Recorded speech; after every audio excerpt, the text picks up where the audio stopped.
అత్యాధునిక టెక్నాలజీతో నడుము మరియు వెన్నునొప్పికి treatment. Tejas spine care, Somajiguda, Sainikpuri, Gachibowli. కానీ పార్టీలు ఇవన్నీ పక్కన పెడితే లోపల తెలియని ఒక ఆనందం అయితే ఉంటుంది కదా.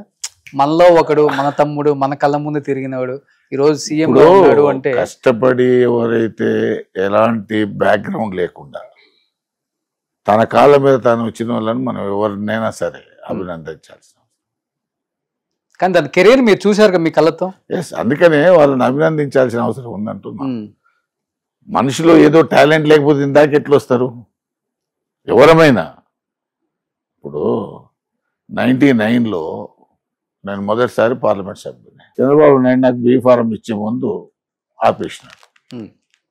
నువ్వు మిర్యాలగూడలో పోటీ చేయాలని. మిర్యాలగూడలో ఎవరు కాంగ్రెస్ క్యాండిడేట్ అప్పుడు? జయపాల్ రెడ్డి గారు. జయపాల్ రెడ్డి గారి మీద పోటీ చేయమని నాకు బీ ఫారం ఆపేసినాడు. 3 days ఆపేసినాడు. నేను చేయనని చెప్పాను. నేను అప్పటికే ఆంధ్రప్రదేశ్ డైరీ చైర్మన్ సార్, నాకు ఎంపీ లేకుండా నేను ఈ డైరీ చైర్మన్తో ఉంటాను. లేదు నువ్వు చేయాలి మిర్యాలగూడ అన్నాను. చేయను. అప్పుడు మాధవరెడ్డి గారు పోయి కన్వీన్ చేసి మళ్ళా నల్లగొండకు బీ ఫారం తెచ్చారు. ఎలా సార్ కుటుంబం సభ్యుడిగా చెప్పండి, అంటే కుటుంబానికి ఇచ్చే విలువ కావచ్చు, బంధువులకు ఇచ్చే విలువ కావచ్చు, మన మన బంధువులు, మన చుట్టాలు, మన వాళ్ళు అనే దానికి ఎంత విలువ ఇస్తారు రేవంత్ రెడ్డి గారు? సరే, నేను అంత పర్సనల్గా ఎప్పుడు చూడలేదు. ఎందుకంటే ఆయన కుటుంబం తరపున చాలా మంది ఎవరు చెప్పినా చాలా ఎమోషనల్, అయినా చాలా మంచి బాండింగ్స్ ఉంటాయి అందరితో. నేను ఎప్పుడు పర్సనల్గా అంత లోతుగా ఆలోచన చేయలేదు, అంత లోతుగా కలిసి లేదు ఫస్ట్ లో కూడా. ఎందుకంటే పార్టీలు వేరు వేరుగా ఉండేది. పార్టీలు కదా, కుటుంబం కదా. కుటుంబంలో ఏముంటుందండి, ఎప్పుడైనా ఫంక్షన్లు ఉంటే పోయేదే తప్ప రోజువారీ కార్యక్రమాలు ఏముండవు కదా.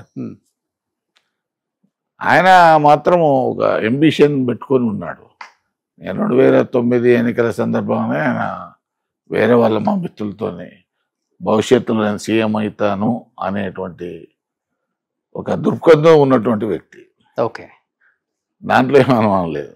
2009లో దాన్ని సాధించినాడు ఆయన. చూడండి, చాలా తక్కువ టైమే. 2009 అంటే గట్టిగా 14 ఏళ్లలో తిప్పి కొడితే తెలంగాణ.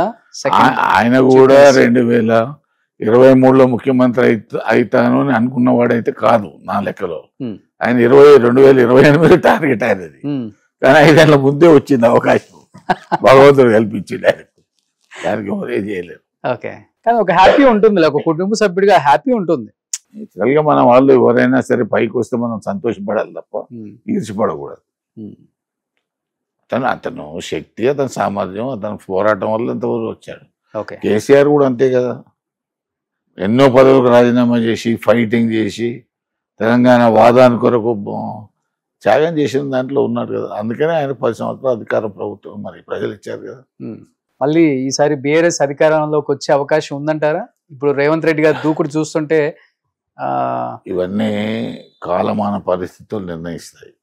ఇంత 3 ఏళ్ల ముందు మనం ఏం ప్రిడిక్ట్ చేయలేం. రాజకీయాల్లో ఒక చిన్న ఇన్సిడెంటే మొత్తం రాజకీయాలను మార్చేస్తుంది. కాబట్టి మనం అడ్వాన్స్ ప్రిడిక్షన్ అనేది సరైనది కాదు. ఓకే.